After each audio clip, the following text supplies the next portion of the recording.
Et voici, ce même jour, 2 disciples allaient à un village nommé Emmaüs, éloigné de Jérusalem de 60 stades. Ils s'entretenaient de tout ce qui s'était passé.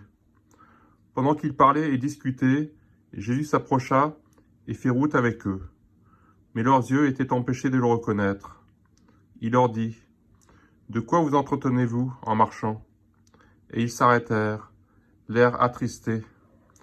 L'un d'eux, nommé Cléopas, lui répondit : « Es-tu le seul qui, séjournant à Jérusalem, ne sache pas ce qui y est arrivé ces jours-ci ? » « Quoi ? Leur dit-il.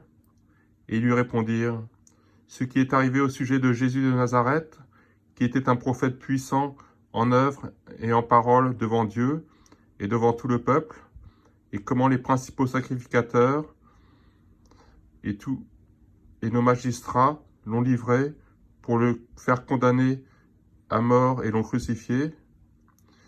Nous espérions que ce serait lui qui délivrerait Israël. Mais avec tout cela, voici le 3e jour que ces choses se sont passées.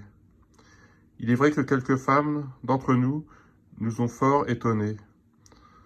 S'étant rendues de grand matin au sépulcre et n'ayant pas trouvé son corps, elles sont venues dire que des anges leur sont apparus et leur ont annoncé qu'il est vivant. Quelques-uns de ceux qui étaient avec nous sont allés au sépulcre, et ils ont trouvé les choses comme les femmes l'avaient dit, mais lui, ils ne l'ont point vu.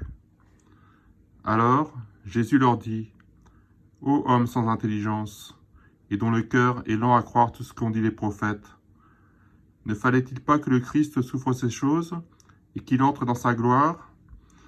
Et commençant par Moïse et par tous les prophètes, il leur expliqua dans toutes les Écritures ce qui le concerne.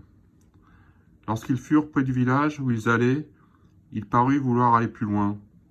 Mais ils le pressèrent et dirent, en disant : « Reste avec nous, car le soir approche.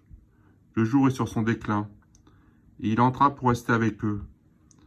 Pendant qu'il était à table avec eux, il prit le pain, et après avoir rendu grâce, il le rompit, et il leur donna. Alors leurs yeux s'ouvrirent, et ils le reconnurent.